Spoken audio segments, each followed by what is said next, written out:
तो सत्संग का महत्व सम्राट अशोक जानता है। सत्संग का महत्व कौन जानता है? गौतम जानता है। सत्संग का महत्व जानता भगवान राम। सत्संग का महत्व जानता है भगवान कृष्ण। और सत्संग का महत्व जानने वाला एक और राजा था जिसका नाम था भर्तृहरि।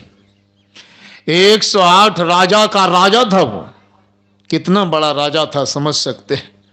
लेकिन उसका भी दिमाग जब गड़बड़ाया, उसकी पत्नी ने जब उसे धक्का दिया, दिल दिमाग चूर कर दिया, हड्डी पसली तोड़ डाली, दिमाग की नस को सड़ा दिया और अब नहीं सूझ रहा है क्या करें, तब कहा चलो चलो। कहाँ चलो? गुरु महाराज कह रहे हैं चलू चलू चलू भाई। इसी तरह की बात उसने सोची होगी संस्कृत में, नहीं? चलो चलो चलो। कहाँ चलो?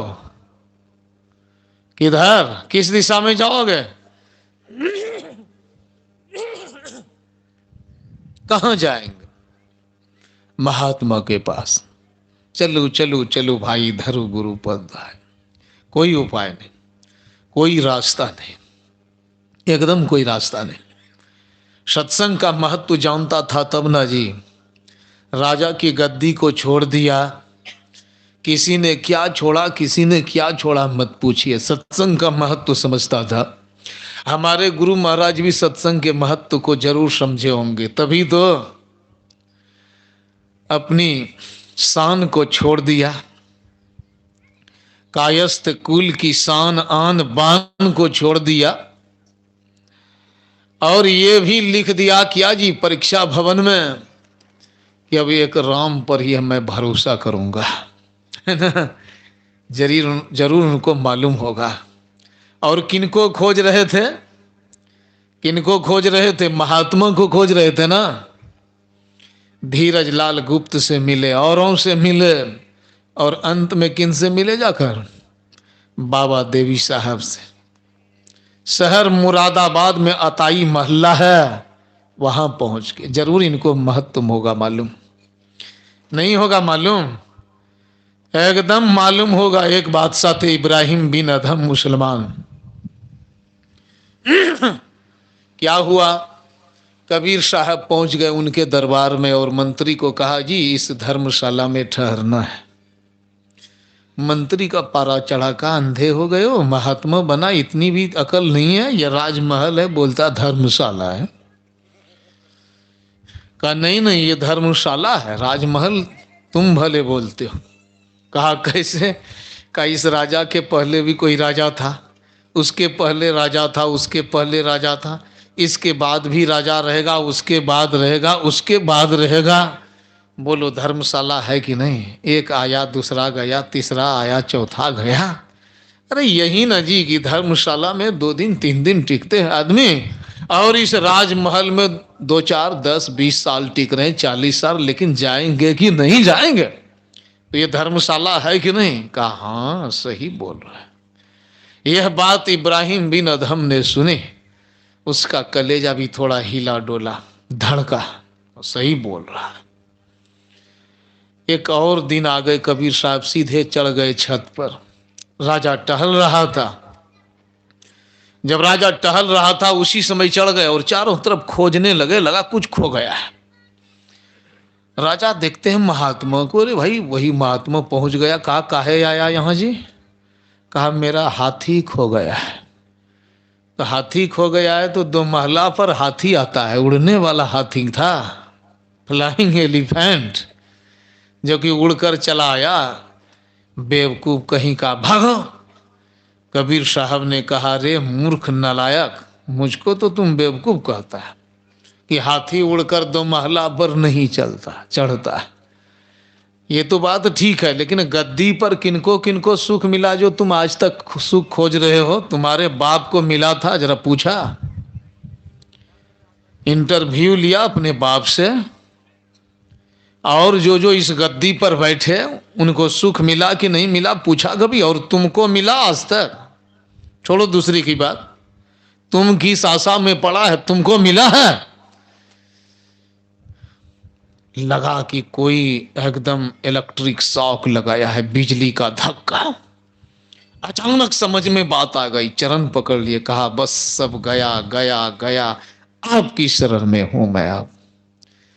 कबीर साहब का एक भजन है, सुल्ताना बलक बुखारेदा, शाही तजकर लिया फकीरी, सदगुरु नाम पियारेदा, तब थे खाते लुकमा उमदा, मिश्री कंद छुआरेदा, अब तो रूखा सूखा टूका खाते सांझ सकारेदा, रची रची कलियां सेज बिछाते फूलों न्यारे न्यारे दा, अब धरती पर शोभन लागे कंकड़ बिनु बुहारे दा, जिनके सन कड़क दल बादर झंड जिरे किनारे दा, कहे कबीर सुनो भाई साधु फक्कड़ हुआ अखाड़े दा। कबीर साहब कहते हैं, सुनाते हैं अपने चेले के बारे में कि देखो ये जो इब्राहिम बिन अधम बादशाह था, पहले तो समझो दूध के फैन की तरह कोमल सैया पर सोता था, बढ़िया से बढ़िया भोजन करता था, गजब की बात हो गई जी। अब तो ये धरती पर सोता और कंकड़ भी नहीं बुहारता। अब आप मुझको कहिएगा आप क्यों नहीं सोते हैं? हम भी सोते हैं, आप मेरे साथ नहीं सो सकिएगा। हमको जांचने में जो चलेंगे उसको फेल होना है 100%, ध्यान रखिएगा। तो अब वही कह रहे हैं, इब्राहिम बिन अधम जो कि इस तरह मुलायम सैया पर सोता था, वो कंकड़ पत्थर से भरे जगह पर सो रहा, स्थान पर सो रहा है। खाता था पहले क्या से क्या, खीर पकौड़ी पकवान, अब रूखा सूखा टूका, टूका रोटी को कहा जाता है पंजाबी में से, रूखी सूखी रोटी भी खा करके चलता है। और पहले क्या कहना, बाप रे बाप, हजारों लाखों सेनाएं चलती थी, तलवार चमकती थी सेनाओं की, लगता था कि बादल गरज रहा है जब सेना की गर्जन होती थी। लेकिन गजब हो गया, वही बादशाह फक्कड़ महात्मा बन गया, बादशाहत को छोड़कर, राजा की गद्दी को छोड़कर। जरूर समझा होगा इब्राहिम बिन अधम ने किसको महात्मा कहते हैं, नहीं समझा होगा। और छोड़िए, आप लोगों ने भी कुछ को जरूर समझा है, जो कि घर द्वार परिवार है ना, बिलार गीदर कुकर सुकर गाय माल सब कुछ छोड़ करके सत्संग में आए। आपने भी समझा है सत्संग के महत्व को, बहुत महत्व है, बहुत महत्व है, मत पूछिए कितना महत्व है सत्संग का।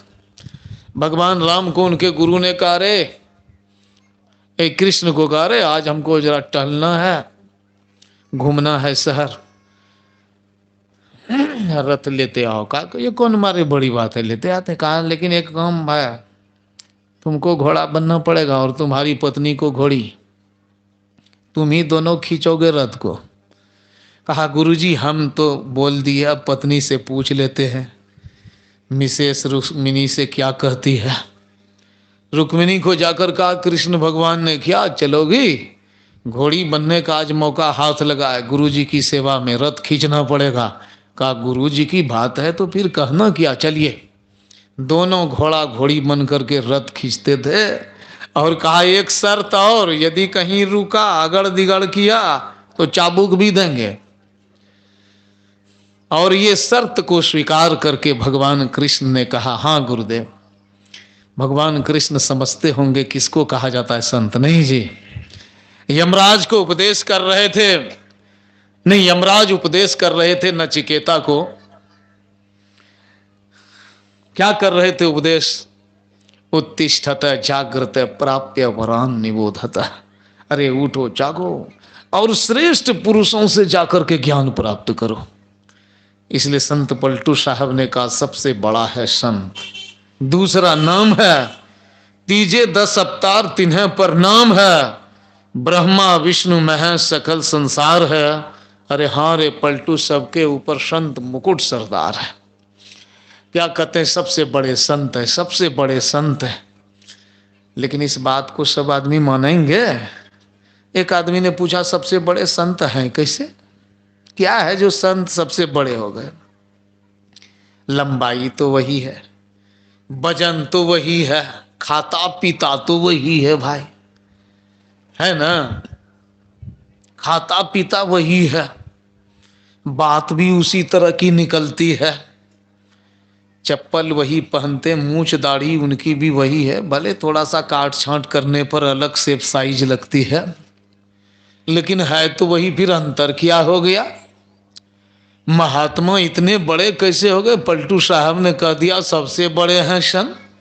भगवान राम ने कहा संत को मुझसे भी बड़ा मानो, क्या बात, क्यों सबसे बड़े हैं? मैंने कहा हाँ जी, तुमको बता देंगे क्यों सबसे बड़े हैं। तुमको मालूम नहीं है तो हम मालूम करा देंगे ना, कैसे हैं सबसे बड़े संत, और तुम कैसे हो सबसे छोटे। कहा कैसे? मैंने कहा तुम क्रोध क्या बार करते हो दिन में? वही 2 4 10 बार हो जाता है। और कहा मैंने जो संत हैं एक बार भी क्रोध नहीं करते। जो तुमको गाली देता है तुम क्या सोचते हो? कहा उसको तो सोचता हूं काट ही दूं। और संत को काट भी दिया तो भी क्या कहा संत ने? कि भगवान माफ कर देना। देखो जरा अंतर देखो बढ़िया से। तुमको हजारों चिंताएं हैं, आवाज थोड़ा सा कम कीजिए, इसका सीटी देती है ना। हजारों चिंताएं हैं तुमको, और महात्मा को एक भी चिंता नहीं है। बताओ कितनी चिंताएं हैं? हर तरह की चिंता है, क्या खाएंगे, क्या पिएंगे, भविष्य में क्या बनेंगे, हर तरह से चिंतित है ना जी। अच्छा तुम मौत से डरते हो? कहाँ डरते हैं मौत से, बाप रे बाप, मौत से तो बाबा सब भी डरते होंगे। मैंने कहा मौत से कबीर नहीं डरते, मौत से महर्षि में ही नहीं डरते, समझा? तुम डरते हो तो अपनी बात करो, ये मत बोलो खबरदार कि कबीर डरते। बेवकूफ कहीं का, मौत से कहीं कबीर डरता है? जा मरने से जग डरे मेरे मन आनंद। स्वामी राम तीर्थ कहते थे अरे मौत आ जाओ मेरी प्यारी, आ आओ ले जाओ इस शरीर को, ले जाओ ले जाओ, तुमको दे दिया, भंडारा करो इसका, खा लो, अरे जानवर जंगल के जानवर खा लो, भंडारा कर लो। आए मौत आ जाओ, बेशक उड़ा दे मेरे शरीर को, मुझे कोई गम नहीं, कोई चिंता नहीं।